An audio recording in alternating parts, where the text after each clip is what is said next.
Good morning in there, out there. From in here, out here. Morning, Mark, Mariana, Joe, Herb. Vivi's nose. Here's Vivi. I wonder if she'll stay with me today. Maybe because she has her lamb. Right there, right beside you. Take good care of you. Welcome to the Sentimentalist. I have another sip. First sip. I had wonderful Claudia Cummins. Claudia Cummins. Beautiful site called First Sip. Comes on every day. She does it every day. And yesterday was Solstice, and we'll end today with the poem she put up. How kind.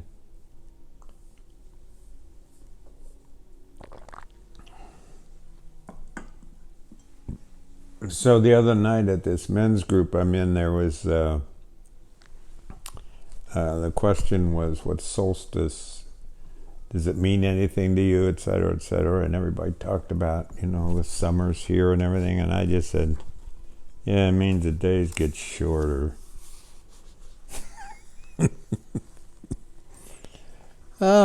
Boy. Did you know that listening is kindness? I like that. I read that this week somewhere. Just listening is kindness. Of course it is.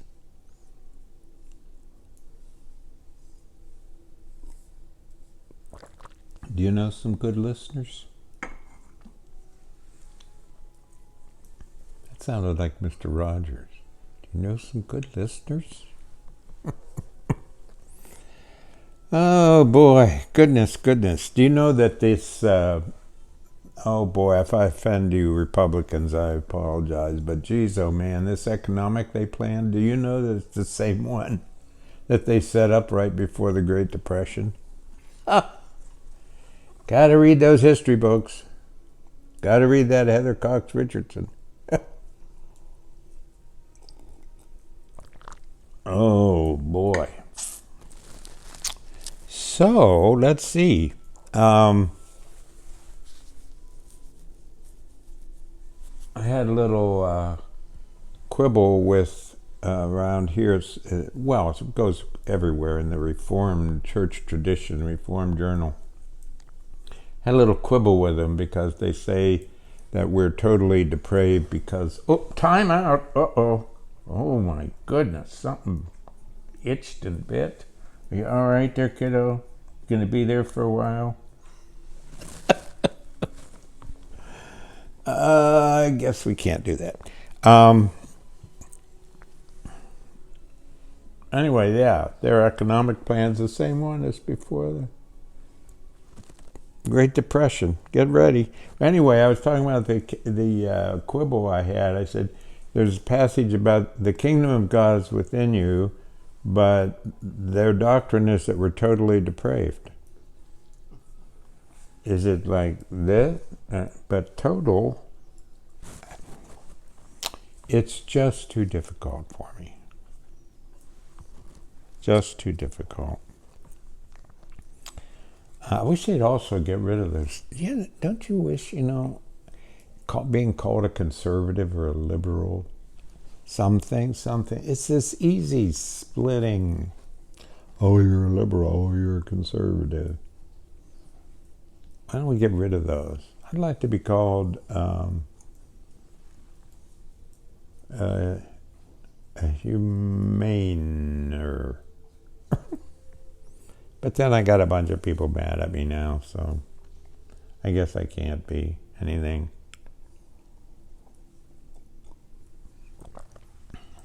I meant well. Have you ever meant well and got hammered?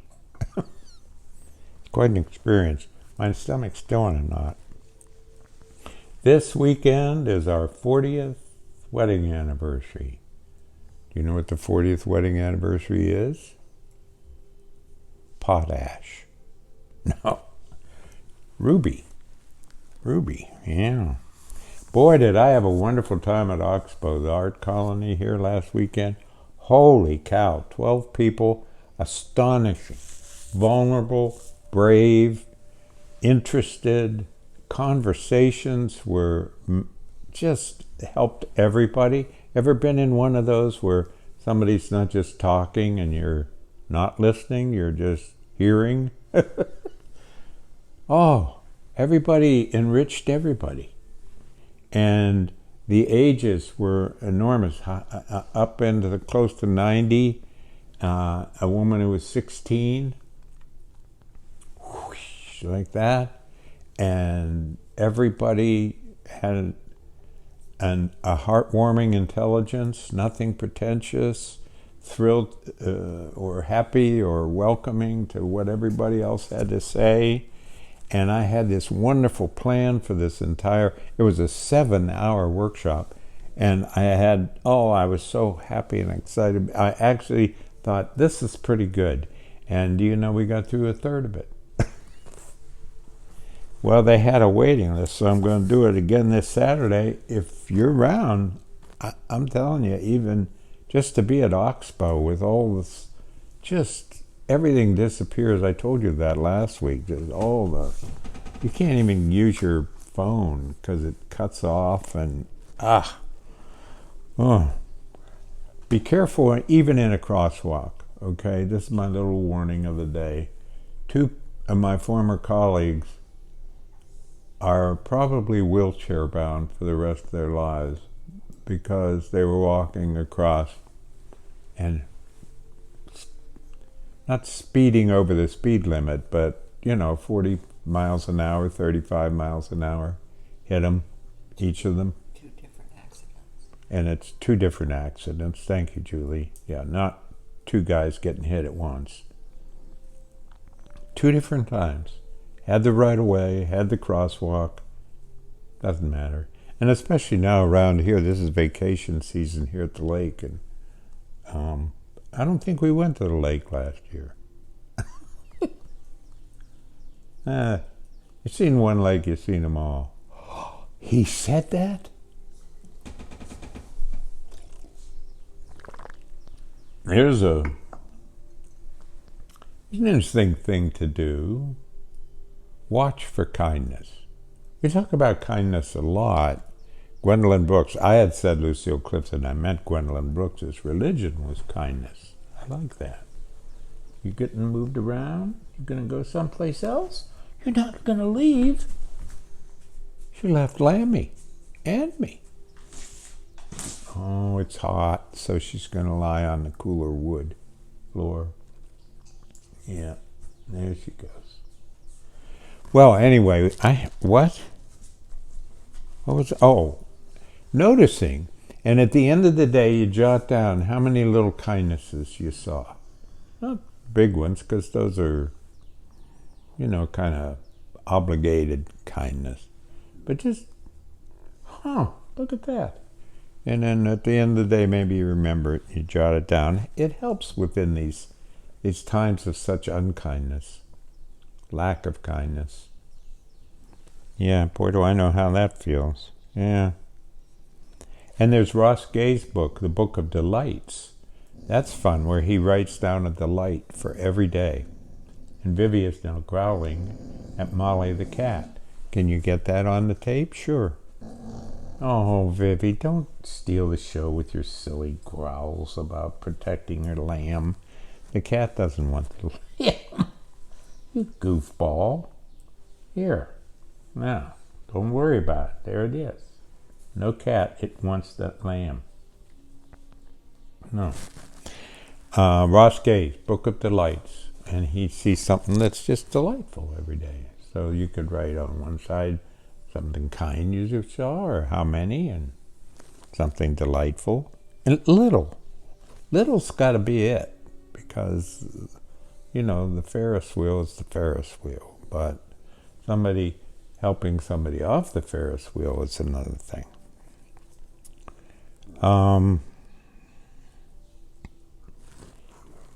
A wonderful essay by, actually the gentleman who edited the book that I'll have come out in 2024 from here. it's about sensibility, and that pretty soon in school that's wiped out, and it's the one thing that distinguishes us one from another. We have different sensibilities. No two people have the same sensibility, and I've always taught from sensibility, one art student, poetry student at a time. Each of their sensibilities I try to affirm, still do, try to affirm, and then build the poem out from their sensibility. But it's wiped out in school. And so you read the book, and it's not what you and your relationship was to the novel, but it's what happened on page 74, fill in the blank. It's a waste of time. It's a bunch of tests. I spoke at a reunion one time, and I asked them to write down a class and 5 things they remembered and nobody could. But some of them wrote down, I've loved the subject ever since. See, that's the difference. That's a sensibility. That teacher engaged that sensibility with the subject, and the subject accompanied that person for the rest of her life.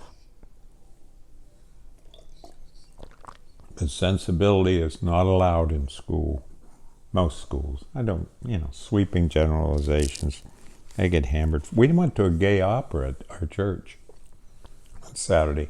I'd never been to an opera. I'm an opera idiot. And it was remarkable. A gay opera in our church. And we had to have police at the church. Oh boy, it's America. How was Father's Day? Do you know that Father's Day didn't come into being until 1964? It was LBJ who signed the bill. It had been vetoed from Calvin Coolidge up to LBJ. Wow, that blew my mind. Yeah. Well, I'm looking down here. Let's see. Cars. Oh, we had a car pull out in front of us. We almost had an accident. Julie was so alert. She beautifully swung in the left lane. Had anybody coming from the other lane, oh man, head on. But this just pulled right out. Stop sign, pulled out right in front. Be very careful. It's vacation season and people are paying attention. Do you know the 3 things that cause the most accidents? Yes, of course. 2, 1 on the phone. 2, texting. 3, doing work on a computer on the front seat passenger side, like this. Driving like this. That's the 3rd most common. Over DUIs even. There's a new book out called Undertow, where this guy spent about a year or so going around the country trying to understand what happened, and his 2 main conclusions were: 1, this doesn't exist anymore. To agree to disagree doesn't exist. It's only hostility toward the other. Boy, I felt that this week. No defense. Just, I don't want to be involved. And the other one is that there are no longer any safe spaces. And that's kind of obvious. Even in your home, somebody could come bursting in the door. There are safe moments that we call. We're in one now. This is a safe moment. But this is not a safe place. This is a safe moment. How does Joe Biden get up in the morning? How does he do it? How does he do it? He has to listen to this lies told about him. He has to try to do his best. Everybody else gets in their cubicle. How does he get up? How can we complain about getting up? I don't know. I don't know how he does it. Well, I've gone on and on, haven't I? Bounced around. Probably offended lots of people. So we'll go back to listening is kindness. And here's our poem for today, because yesterday was Solstice. Molly the cat is underneath the tripod here. She's looking up at me. Hi, Molly. Hi, kitty. Vivi's asleep. A lamb. Okay. Julie got flowers for the church this week that are the flowers that she had at our wedding 40 years ago. I don't know. I don't have any. You have to have time collapse. We're not the same. 40. So, the poem for yesterday, really, but Solstice, after all these years. The work days go unnoticed. It's always a truckload, it's always maybe, or another hour. Last night we watched as the possum crossed the backyard, padding its small path back into the ineffable chaos of wood and molder. This morning there will be a cup of coffee. There will be the fierce pull of the news hypnosis. We will try not to remember. We will tug ourselves to the novel we roamed with into the anonymity of sleep. We will be religious without faith or doubt. The trees will be our amen.